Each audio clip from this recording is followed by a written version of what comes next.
competitive lap times. Let's look at the Thoroughbred and Classic Street race now, and co-commentating with us, Barry Walcott. You were competing, you're not anymore. Well, that was my intention, Tony, but unfortunately I parked the car on the timber curbing just at the northern hairpin yesterday morning, so that was my lot, but I'm very happy to be here, and hopefully we can help convey some of the excitement of classic racing.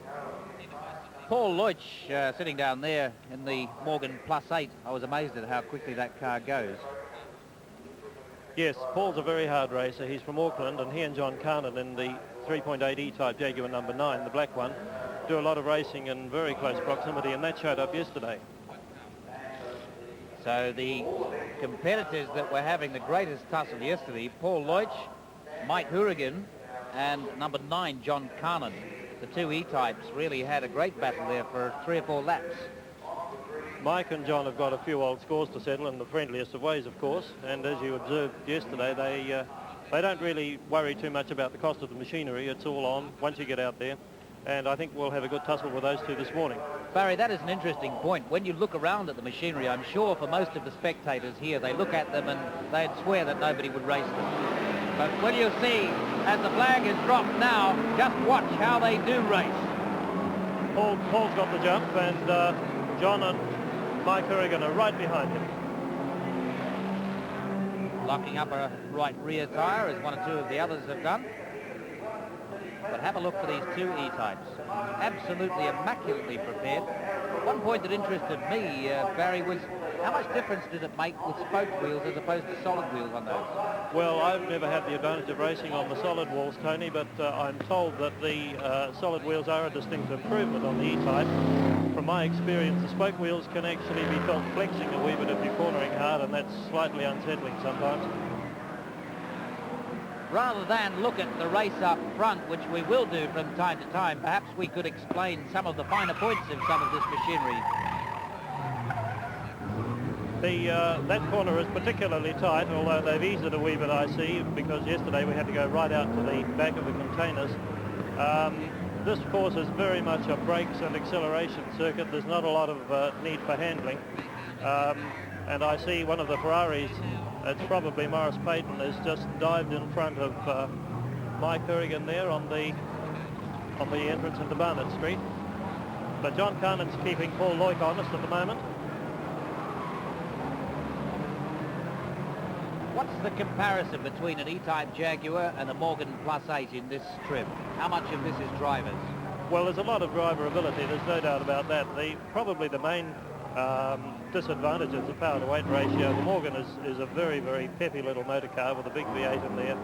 The E-Type's a little bit heavier to pull around, and one of the E-Type's main problems is brakes or lack of them. That was what was troubling Mike finally yesterday. He drove the last 3 laps virtually without any brakes, and that happens a lot in this sort of racing. Up into 4th place, it's Morris Patton in the Ferrari, number 28. That car's only just got into the country. Morris getting it a bit sideways there. Only just came into the country. There's another boxer running in the field, number 37, and Tony Negro. I don't know whether he's been shot anywhere. He has only just got that car in the country as well.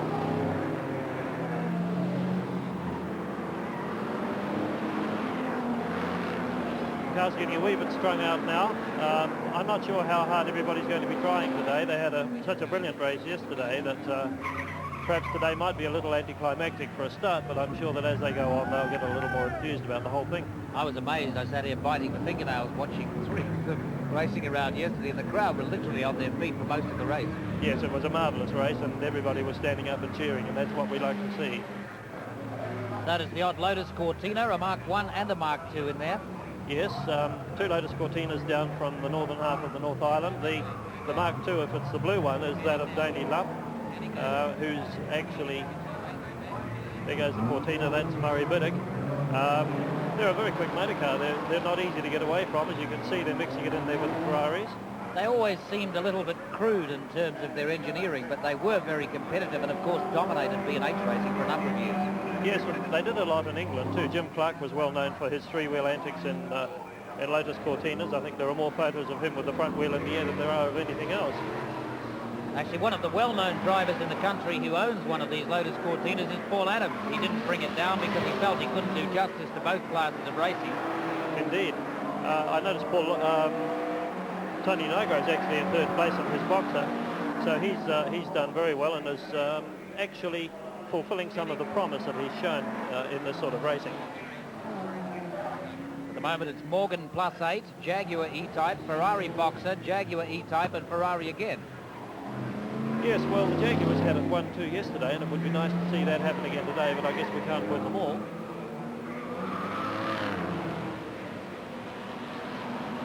Nice shot of the E-Type there, and as you see, Paul Loic seems to have this race well sewn up. He's got time to look around. It looks more like a quiet Sunday morning drive to me. Looking at some of their lap times yesterday, John Carnan in the E-Type Jaguar number 9 in your picture there, he had a fastest lap of 1:45.31, which is very, very competitive on this circuit. It is, isn't it? It's, what, 15 seconds or so behind the big boys, and that for a 20-odd-year-old motor car says quite a bit, I think. It also says a lot for the preparation that goes into these cars before they're brought along to a meeting of this nature.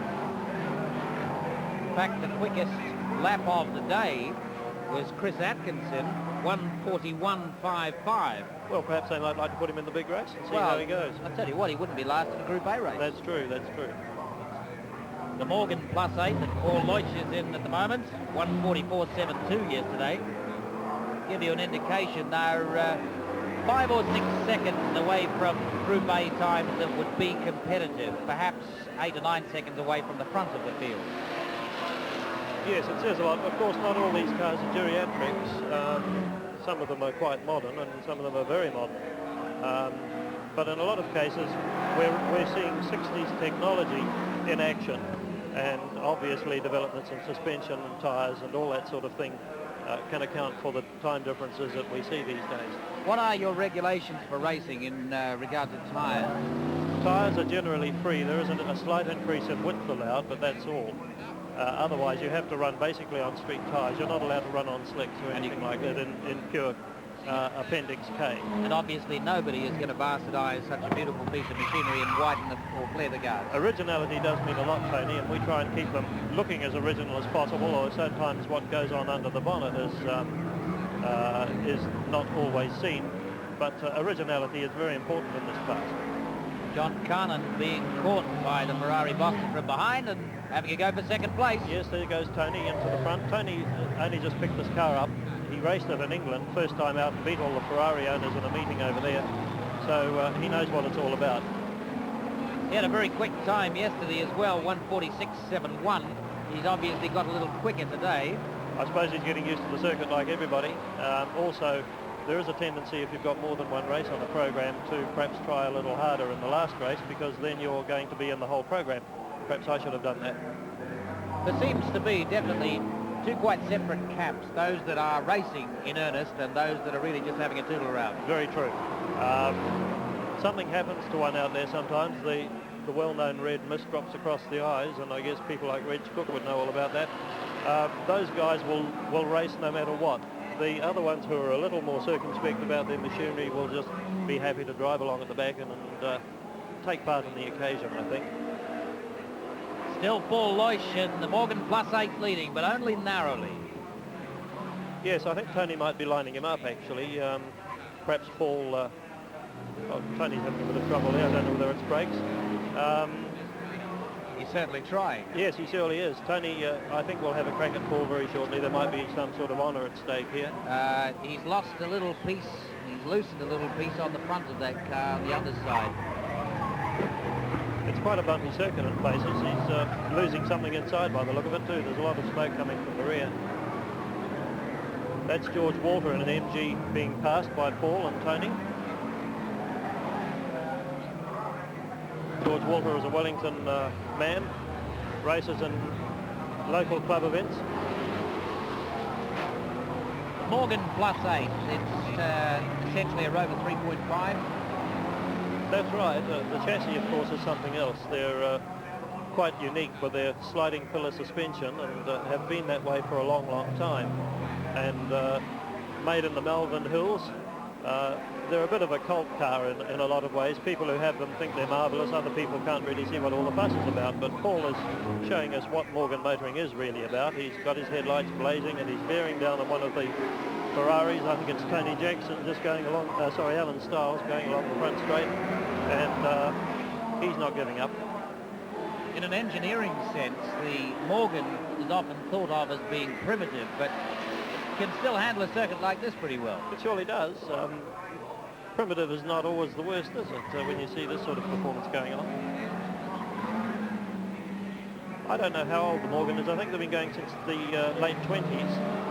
1928 is a date that comes to mind, and of course all they've done is put bigger motors in them generally, and minor changes to the suspension, but basically it's still the same in the front as they were. There aren't that many of the V8s around, perhaps a larger number of 4s. True. The V8 is considered to be the very best. There's Paul coming up behind an XK120, which is that of Eric Ing, who's come down from Napier. That's something of a historic car in its way. Eric had a bit of a problem yesterday. He lost third and fourth in his gearbox, but he found it again, so he's out there circulating.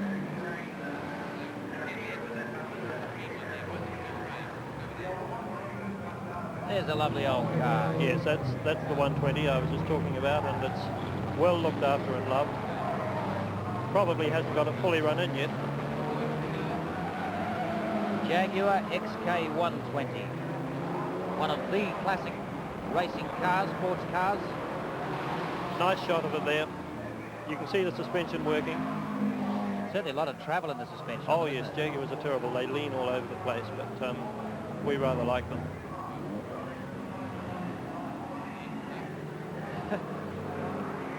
There's a bit of a traffic jam there. Eric looks as if he's holding up the field. John Carnan coming up behind him. And it looks like there's a checkered flag out, Tony. That is the checkered flag. Not that the race front was all that important. I wouldn't have said it was the major factor. For most of these people, the enjoyment of being able to drive around on what is a street circuit and display these lovely motor cars for what they are. All of them were designed with this in mind. And it's really nice to see people using them in this role. And before there, Phil Jackson and the 3.8 Mark II Jag. Phil unfortunately had a slight coming together with a tyre yesterday, but it was nothing major, just a wee bit of bodywork. But for the record, the man waving there, Paul Leutsch in the Morgan Plus 8, has won the race. He had an excellent race yesterday. And we must say thank you to Barry Walcott for helping us out with the historic, should we say, thoroughbred and classic streetcars race. Thank you, Tony. It's been a pleasure. That's all part of the atmosphere here at this Wellington Street circuit.